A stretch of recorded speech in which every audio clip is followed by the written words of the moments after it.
Mrs pregnant है।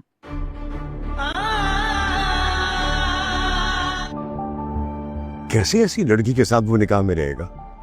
जुल्फकार ने बेवकूफी की थी ना, तो तुम्हें उसका साथ नहीं देना चाहिए था। गारंटी तो अपने बेटे की भी नहीं ले सकी। देख लिया तुमने अपने बेटे की जिद का अंजाम। तो कुछ समझ में नहीं आ रहा। मुझे तो जुल्फी ने कुछ और ही बताया था। क्या गारंटी है इस बात की कि वो शख्स ये जिम्मेदारी निभाएगा? नूर को सालार से ज्यादा अहमियत दी है, और हैरत की बात यह कि तुम्हें अब भी इस बात का एहसास नहीं हो। बड़े मान से नूर की जिम्मेदारी सौंपी थी मैंने उसे। नूर की तबीयत अचानक खराब हो जाती है, जिसके बाद डॉक्टर उसे चेक करने के लिए घर बुलाया जाता है। जांच के बाद डॉक्टर जुल्फिकार शाह और उसकी मां को बताती है कि नूर प्रेग्नेंट है।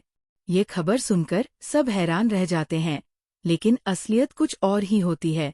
दरअसल डॉक्टर ने जुल्फिकार शाह के बाप से अच्छी खासी रकम लेकर जानबूझकर झूठी रिपोर्ट दी होती है, ताकि जुल्फिकार शाह गुस्से में आकर नूर को तलाक दे दे। मगर जुल्फिकार शाह इस बात को सुनने के बावजूद भी नूर को छोड़ने के लिए तैयार नहीं होता और हालात को समझने की कोशिश करता है। दूसरी तरफ जब नूर की फुफो घर जाकर बताती है कि उन्होंने नूर का निकाह जुल्फिकार शाह से करवा दिया है, तो पूरे घर में हंगामा मच जाता है। हर कोई इस फैसले पर सवाल उठाने लगता है।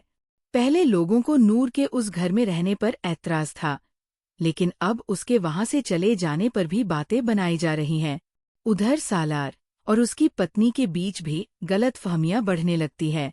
सालार को लगता है कि नूर अपनी जिंदगी में खुश होकर उसकी जिंदगी बर्बाद करके चली गई है, इसलिए वो ठान लेता है कि अब वो नूर और जुल्फिकार शाह को चैन से नहीं रहने देगा।